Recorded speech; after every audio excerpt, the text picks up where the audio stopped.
Hello, hello, my loves, and welcome to EQ with Jah. So, I realized something that I kind of already knew, but it takes a moment to hear it out loud, and that is what today's topic is about, is speaking it out loud.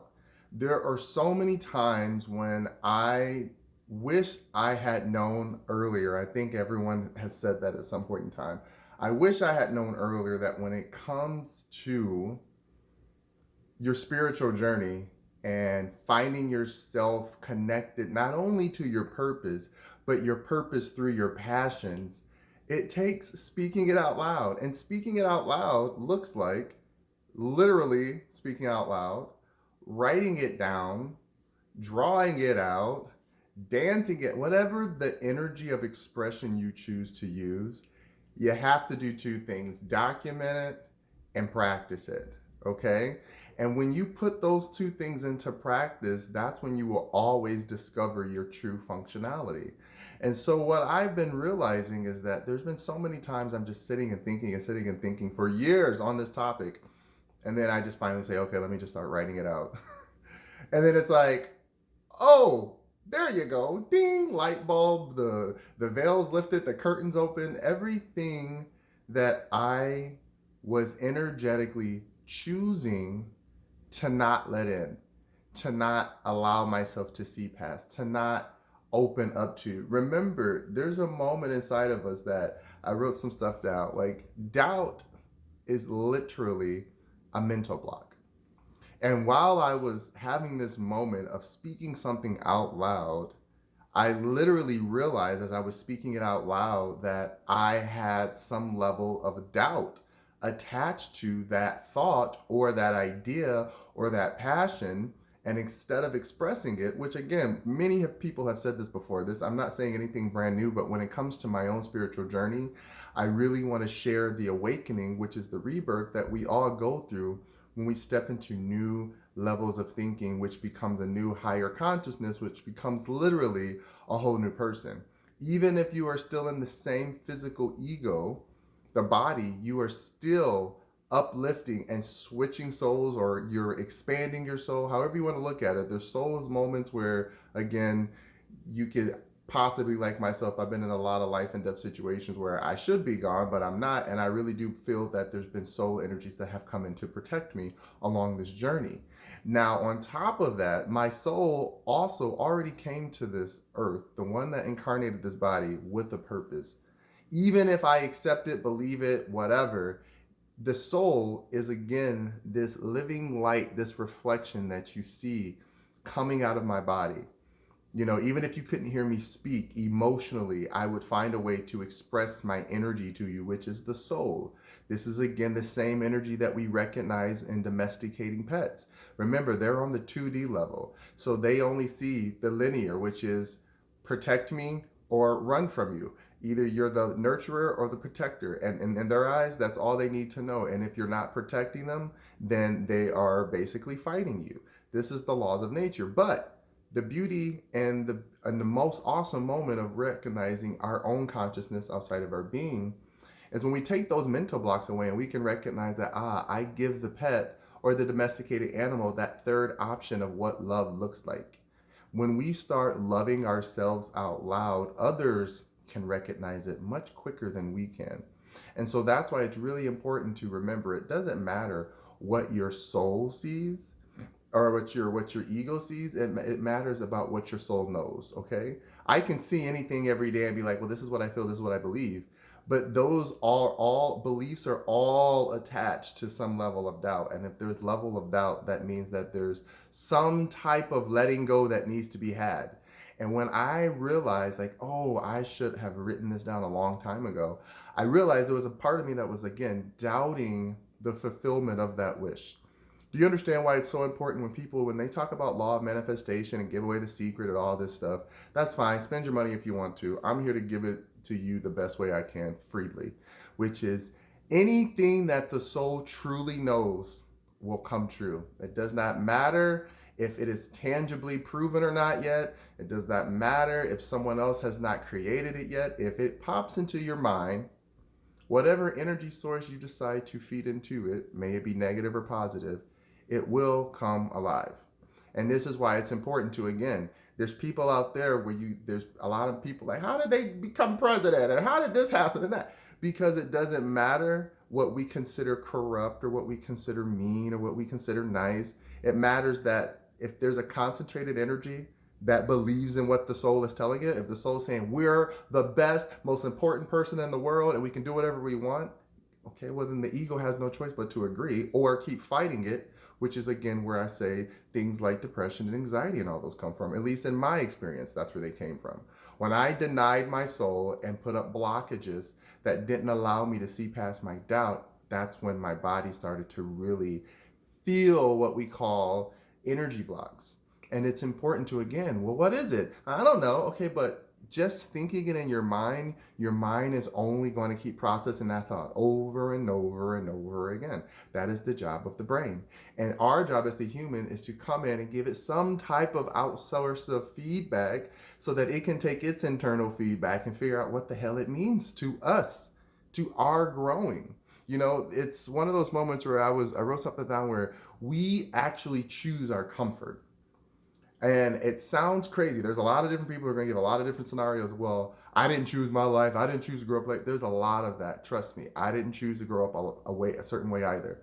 I didn't choose to have to learn how to heat the house with the oven. I didn't choose how to boil water just to take a bath. I didn't choose how to do a lot of different things that my family had to go through that taught us all how to survive. And then once we realized financial survival, socioeconomic survival, this outside world survival, then we had to go inside and figure out our internal survival, which became, okay, we might not have a lot right now, but that doesn't mean that I have to think that I'm worthless. It doesn't mean that I have to think that I don't deserve it.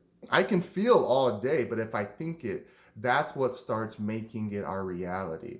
So if you feel something, the feeling is the creation. The feeling is not going anywhere. Once it's created, it can go wherever you choose to put it. But if your energy is blocked and you're all blocked up and you're not trusting yourself, you're not trusting your spirit, you're not trusting your source, you're not listening to what you're being told, then you're going to, again, your body's going to fight itself and find ways to speak to you. May it be through disease, dis-ease, discomforts, whatever, it's going to find a way to communicate these things to you. So I've learned that as I grew up, a lot of the attributes, again, of culture and subcultures and socioeconomic subcultures, there's things that people ate that because our culture eat it, we keep eating it. This is who we are. No, that's who we were because we had to be in that setting. Now I can find things that are more beneficial for my body and my digestive system, not just for survival, right? So once I recognize that, now I'm living for a new comfort, which means I have to discard the old comfort. And that does not mean that I need to now judge it or be condescending towards it. It just means that, yeah, I was there before and I don't have to be. It doesn't make me bougie, doesn't make me better. It just means I was there and I don't plan on going back because I get to choose my comforts. When you choose your comforts, remember, all these things are connected to. It goes, whatever behaviors you show is connected to the temperament you know, which tells me any of the personality that wants to come out are hidden behind these two things. That's why you have to know how to look past distorted energy and divine energy. Distorted energy only wants to find blame, only wants to compete, only wants to shut down, close off, not over open up again. But remember, the only reason distorted became distorted is because it's the fine line between the protection of the seed, the dark side. The dark side always shrivels into itself before it knows what it is. But if we show it a divine light, which it has these two options, we've only been showing it through the distorted. We have not gone through the divine. Some men have, some women have, some people, some countries have, whatever. But we have to do it as a collective whole, which means we can't keep blocking our own energy. So if we now know that we have a distorted view of the world and our self and concept, then we have to put it in our divine energy, which is, I'm a protector.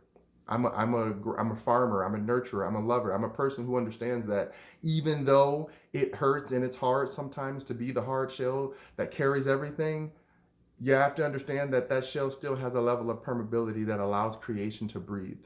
And the same way for creation. Yes, it's great to be free and expressive and say and do whatever you want all the time. But there is also a beauty to having boundaries, because then you're always either ib or flow, ib or flow. This is literally the cycle of life.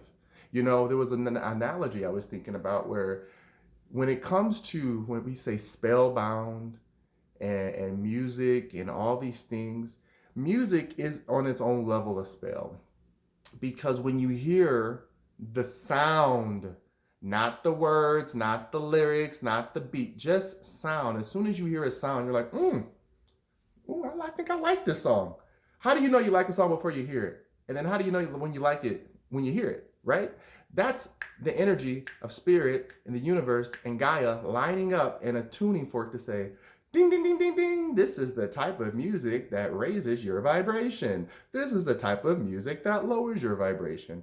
In my mind, Gaia is the earth, the physical living earth, which we are a part of. We are Gaia. We are a part of living Gaia because we go right back to this earth when our bodies decompose. Now, our mindset, what keeps us alive, all that to me, again, is universe. There's a life source inside of all of us that we still don't know what gives us life, but we have it. Now, the next level to me is spirit. That is our consciousness. Spirit is who talks to us, who gives us energy, who lets us know what's going on. After that, spirit is always connected to a source. Source energy is literally this divine energy of light that keeps us going. Want to know more. We want to know more because we know that there's more. And until we heal ourselves as a collective and unblock all of these blockages that were created by doubts and disbeliefs and not trusting what your gut instinct says, but you'll wait for some tangible proof for somebody else to write a book, to write a blog, to whatever. You'll wait for somebody else to say, this is what is true. And then you're like, yeah, I agree. But you know why you agree with them. That's your tribe. But do you know why you didn't step up front and say what you had to say the way they did? Because you were scared to be vulnerable and you were afraid to put yourself out there. And this is what we have to take away. This is half of the majority of the blockages in the world, is being fearful to speak up, being fearful to step out. But in order to be seen and to be heard, you have to know what kind of vibrations you're listening to. You got to know what kind of music is calling you in. Again, it doesn't matter if it's in spoken words such as talk shows or politics, or if it's in songs or plays. Whatever comes out of your mouth is a vibration and sound that resonates with something, someone, some tribe, somewhere that is you're speaking directly to. The tone of your voice, how you slur your words, whatever, how you hear that. That's why you like certain artists. That's why you like certain personalities. That's why you like certain things. That's okay. But knowing you're attracted to the energy does not mean you have to become all encompassed into that title, that subculture, that thing that keeps you locked and loaded in somebody else's barrel to shoot off and fire at their will, but not know how to connect yourself to your source energy that keeps you just thought after thought after thought. The one thing that I have learned that has helped me so much is just writing. Writing is not meant to be perfect. That's why there's drafts. Do it over again. And if you feel like, I don't want to do it, okay, well, that's the soul, that's the ego not agreeing with the soul path. Anytime your soul's like, I have an idea, I got an idea, and the ego's like, I'm not really into that. So what? It's not about that. There's a lot of things that we have learned that we have to do that is not about us. That means we have to come together as a team. So if we're not a team within ourselves and our soul is begging us to put ourselves out there and we're saying no because we're afraid, that's how you go into karmic cycles. That's how you have to do past life energy all over again. And that's where you keep calling what we call failure. That's what happens when we ignore our soul path. That's what happens when we ignore our spirit energy. That's what happens when we ignore the alignment of the universe. Because again, anything that is meant to be said is meant to be said. Anything that is meant to be heard is meant to be heard. Maybe the direct or how you delivered it wasn't the best. Maybe how you said it wasn't the best.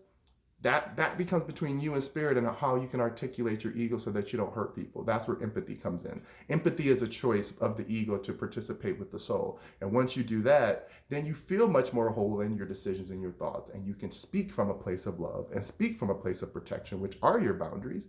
And you can start putting your energy out there the way it's meant to be allocated. And then source can speak for you all the time. And you won't feel blocked and you won't feel mad and you'll feel glad and you'll be happy. And I love it. All right, guys, as always, stay true to yourself. Listen to yourself. Open up and speak, write, dance, whatever. Just express yourself and be uniquely you. I love you. Besos. Mwah.